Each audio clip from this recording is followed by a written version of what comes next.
असफलता को मार्ग का एक मोड़ समझना चाहिए, न कि मार्ग की समाप्ति। हाय फ्रेंड्स, आज के इस सत्र में हम हल करेंगे उत्तराखंड डीएलएड प्रवेश परीक्षा 2020 से संबंधित 25 एमसीक्यू क्वेश्चन आंसर। इस प्रश्न पत्र से संबंधित यह पार्ट 2 है। पहले पार्ट में हमने प्रथम 25 क्वेश्चन आंसर हल किए हैं, जिसका लिंक इस वीडियो के डिस्क्रिप्शन बॉक्स में पिन किया गया है, आप उसे वॉच कर सकते हैं। यदि आप उत्तराखंड डीएलएड प्रवेश परीक्षा 2023 की तैयारी कर रहे हैं तो यह सत्र आपके लिए अति महत्वपूर्ण होने वाला है, इसलिए आप इस सत्र को धैर्य के साथ अंत तक देखने की कोशिश कीजिए।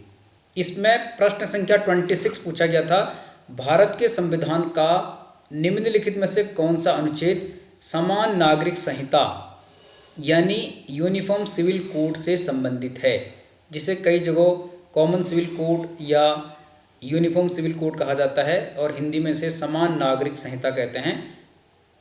तो इस प्रश्न का सही उत्तर है ऑप्शन नंबर ए, अनुच्छेद 44। अनुच्छेद 44 भारतीय संविधान का राज्य के नीति निर्देशक तत्वों के अंतर्गत एक महत्वपूर्ण अनुच्छेद है, जिसमें समान नागरिक संहिता का उल्लेख किया गया है। अभी भारत का गोवा एक ऐसा राज्य है जहां पर समान नागरिक संहिता लागू है। तो इस प्रश्न का सही उत्तर होगा ऑप्शन नंबर ए, अनुच्छेद 44। अगला प्रश्न इसमें पूछा गया था, प्रश्न संख्या 27, केंद्र सरकार का सर्वोच्च सिविल सेवक होता है। The highest civil servant of the union government is. प्रश्न का सही उत्तर ऑप्शन नंबर डी है, कैबिनेट सेक्रेटरी। तो केंद्र सरकार का सर्वोच्च सिविल सेवक होता है कैबिनेट सचिव। इस प्रकार इसका उत्तर होगा ऑप्शन नंबर डी। आप वीडियो को पॉज करके स्वयं प्रश्न का उत्तर देने की कोशिश कर सकते हैं कि प्रश्न आपको आता है या नहीं आता है। अगला प्रश्न इसमें पूछा गया था, संसद के 2 सत्रों के बीच अधिकतम अंतराल क्या हो सकता है। What can be the maximum interval between 2 session of parliament. इस प्रश्न का सही उत्तर ऑप्शन नंबर डी है, 6 महीने। आपको ध्यान दिला दूं कि संसद के एक वर्ष में 3 सत्र होते हैं। सबसे पहले होता है बजट सत्र, दूसरा होता है मानसून सत्र, ठीक है, मानसून सत्र दूसरा होता है, और तीसरा सत्र होता है शीतकालीन सत्र, शीतकालीन सत्र। तो ये 3 सत्र होते हैं एक वर्ष में। 2 सत्रों के बीच 6 महीने से अधिक का अंतराल नहीं हो सकता है। अधिकतम अंतराल कितना होना चाहिए, 6 मंथ। एक वर्ष में कितने सत्र होते हैं, 3, बजट सत्र, मानसून सत्र और शीतकालीन सत्र। इसे आप ध्यान में रख लीजिए। अगला प्रश्न पूछा गया था 29 नंबर का, संविधान के किस संशोधन में शिक्षा का अधिकार प्रदान करने वाला एक नया अनुच्छेद 21A सम्मिलित किया गया।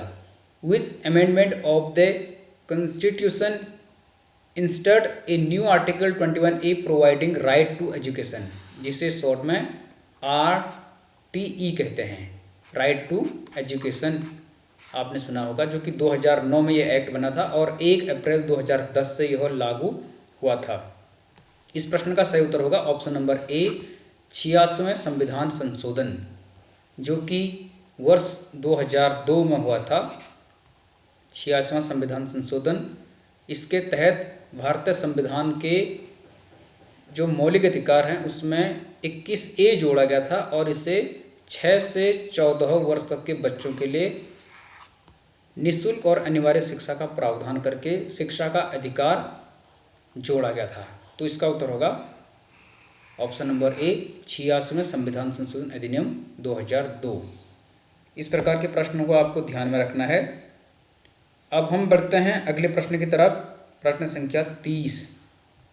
यहाँ पर पूछा गया था, ऑर्गेनिक भोजन मानव स्वास्थ्य के लिए श्रेष्ठतर माना गया है क्योंकि ये हो, ठीक है। तो ध्यान से देख लीजिए, ऑर्गेनिक भोजन मानव स्वास्थ्य के लिए श्रेष्ठतर माना गया है क्योंकि ये हो। इस प्रश्न का सही उत्तर ऑप्शन नंबर बी होगा।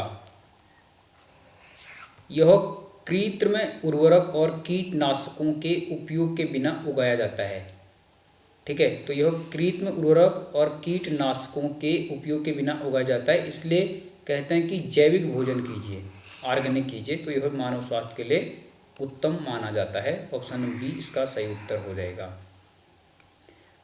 अगला प्रश्न था इसमें, निम्नलिखित में से कौन सा मानव विकास सूचकांक का घटक नहीं है? ठीक है, which one of the following is not a constituent of human development index, HDI आपने सुना होगा, इनमें से कौन सा एक नहीं है?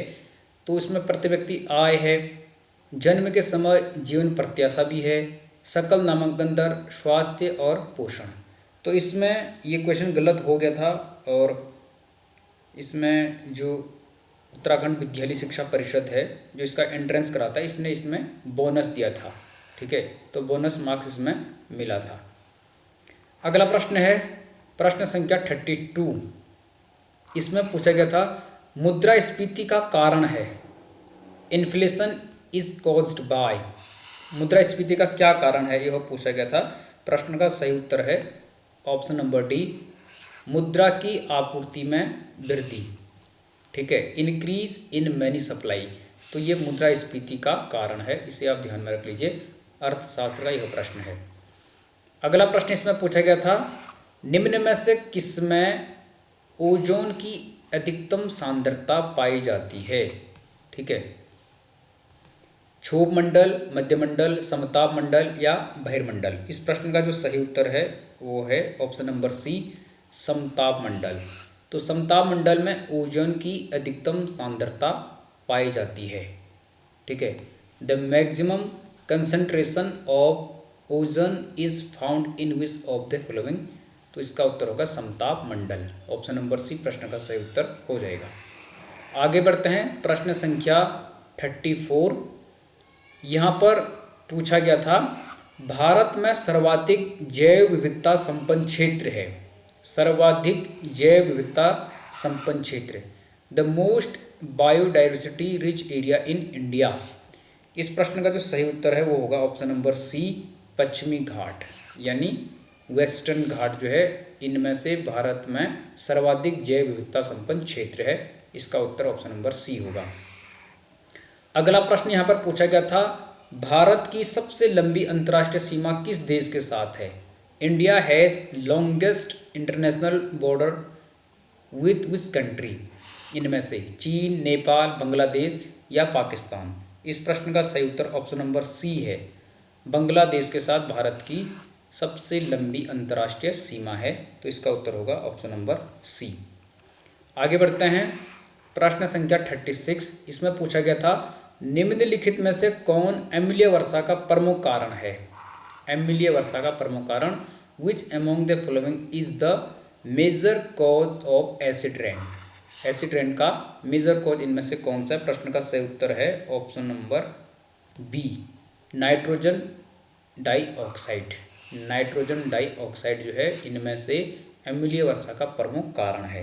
ध्यान में रख लीजिए, इस प्रकार के प्रश्न पूछे जाते हैं, इससे आपको अनुमान मिल जाएगा कि कैसे प्रश्न इसमें आ रहे हैं। अगला प्रश्न था, योग दर्शन के प्रतिपादक हैं। योग दर्शन के प्रतिपादक, the exponent of yoga philosophy. कौन है इसके प्रतिपादक?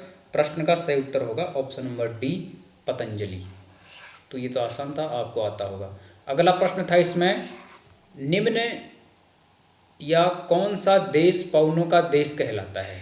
Which country is called a country of winds? तो पवनों का देश कौन सा देश कहलाता है? नॉर्वे, डेनमार्क, भारत या जापान? इस प्रश्न का सही उत्तर ऑप्शन नंबर बी है, डेनमार्क। डेनमार्क को कहा जाता है पवनों का देश। तो इसे आप ध्यान में रख लीजिए। ठीक है, आगे बढ़ते हैं हम, प्रश्न संख्या जो यहाँ पर है 39। इसमें पूछा गया है सबसे कठोर प्राकृतिक पदार्थ है। ठीक है, the hardest natural substance is हीरा, टंगस्टन, लोहा या प्लेटिनियम। इस प्रश्न का सही उत्तर ऑप्शन नंबर ए है, हीरा यानी डायमंड सबसे कठोर प्राकृतिक पदार्थ है। अगला प्रश्न था इसमें क्वेश्चन नंबर 40। यहाँ पर पूछा गया था, मानव जब यूवी किरणों से अत्यधिक प्रभावित हो जाते हैं तब क्या हो सकता है?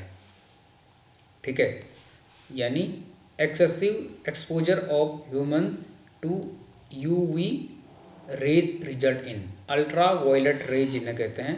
तो इससे क्या हो सकता है? प्रतिरक्षा तंत्र की क्षति, फेफड़ों की क्षति, त्वचा का कैंसर या आमाशय के अल्सर। इस प्रश्न का जो सही उत्तर है वो होगा ऑप्शन नंबर सी, 1 और 3। इससे प्रतिरक्षा तंत्र की क्षति हो सकती है, यानी डैमेज ऑफ इम्यून सिस्टम। ठीक है, जो हमारा प्रतिरक्षा तंत्र होता है उसको क्षति हो सकती है, और इससे त्वचा का कैंसर भी हो सकता है, यानी स्किन कैंसर की संभावना भी हो सकती है अल्ट्रा वायलेट किरणों की वजह से। तो सी इसका ऑप्शन हो जाएगा। अगला प्रश्न है प्रश्न संख्या 41। यहाँ पर पूछा गया था निम्न में से कौन सा कथन सत्य नहीं है। इनमें से कौन सा कथन सत्य नहीं है यानी गलत है। चैटिंग ईमेल की तरह है, चैटिंग केवल एक ही व्यक्ति के साथ की जा सकती है, चैटिंग में कई व्यक्ति शामिल हो सकते हैं, या चैटिंग एक इलेक्ट्रॉनिक संवाद है। इस प्रश्न का सही उत्तर ऑप्शन नंबर बी है, ये वाला। चैटिंग केवल एक ही व्यक्ति के साथ की जा सकती है, गलत है। चैटिंग आप कई व्यक्तियों के साथ कर सकते हैं। चैटिंग ईमेल की तरह है, यानी आप इसे सेंड कर सकते हैं। चैटिंग में कई व्यक्ति शामिल हो सकते हैं, बिल्कुल हो सकते हैं। चैटिंग एक इलेक्ट्रॉनिक संवाद है, यानी इलेक्ट्रॉनिक डायलॉग है। तो इसका जो गलत आंसर है वो बी है। समझ गए। अगला प्रश्न है काफ़ी सरल है। यहाँ पर पूछा गया था विश्व शिक्षक दिवस किस दिन मनाया जाता है। वर्ल्ड टीचर डे किस दिन मनाया जाता है। 5 सितंबर, 5 अक्टूबर, 5 नवंबर या 1 अप्रैल। इस प्रश्न का सही उत्तर ऑप्शन नंबर बी है, 5 अक्टूबर को मनाया जाता है विश्व शिक्षक दिवस।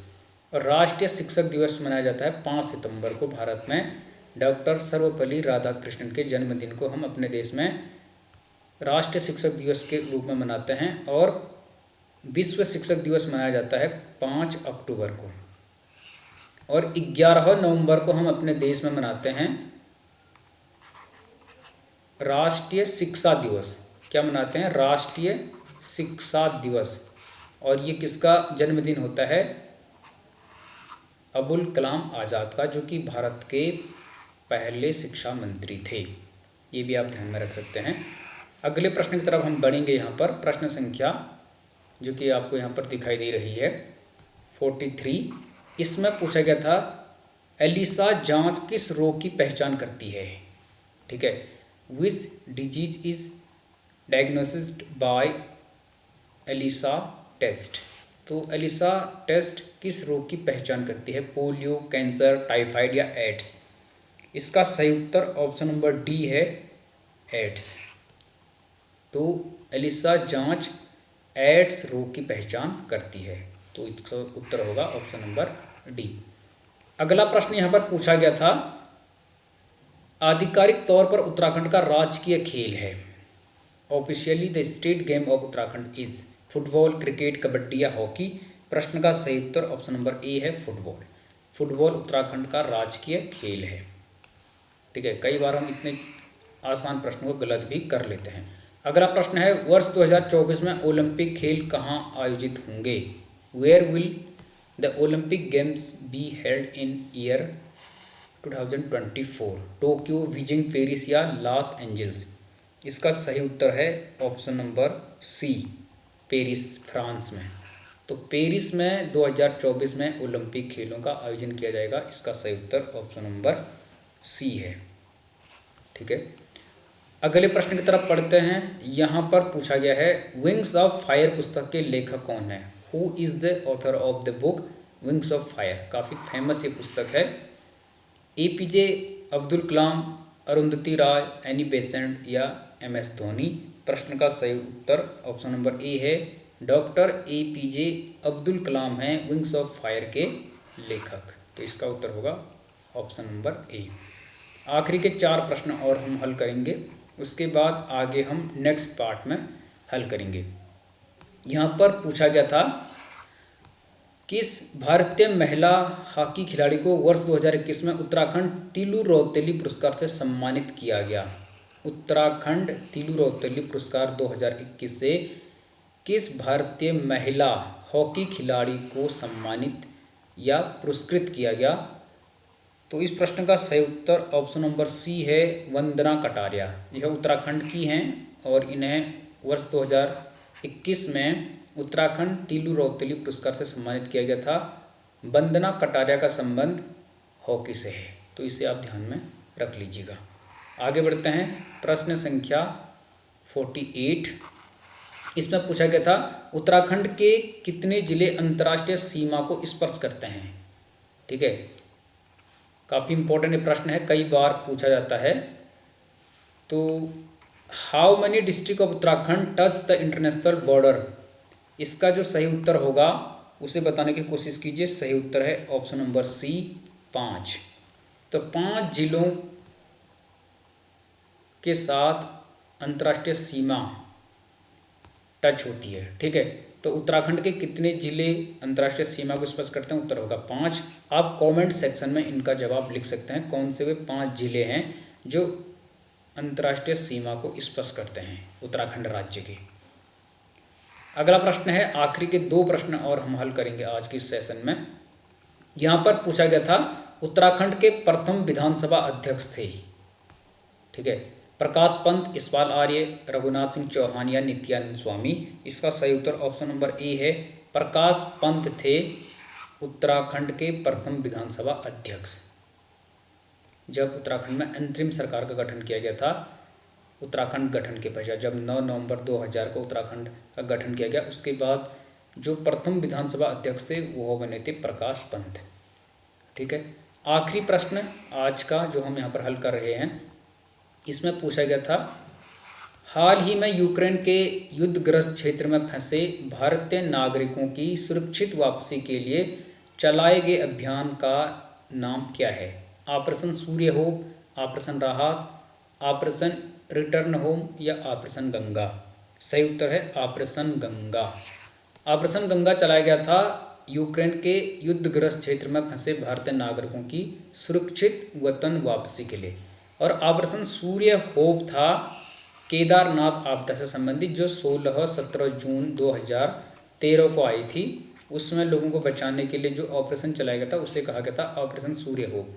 और ऑपरेशन गंगा संबंधित है यूक्रेन रूस के बीच जो युद्ध हुआ था, उसमें युद्धग्रस्त क्षेत्र में फंसे भारतीय नागरिकों की सुरक्षित देश वापसी के लिए चलाया गया एक अभियान। तो आज के इस सत्र में हमने 25 क्वेश्चन हल किए। 25 हम पहले पार्ट में कर चुके हैं, कुल 50 क्वेश्चन हल कर चुके हैं। पहले वीडियो का लिंक इस वीडियो के डिस्क्रिप्शन बॉक्स में पिन किया गया है, साथ में कमेंट बॉक्स में पिन कर देखा, आप उसे वॉच कर सकते हैं।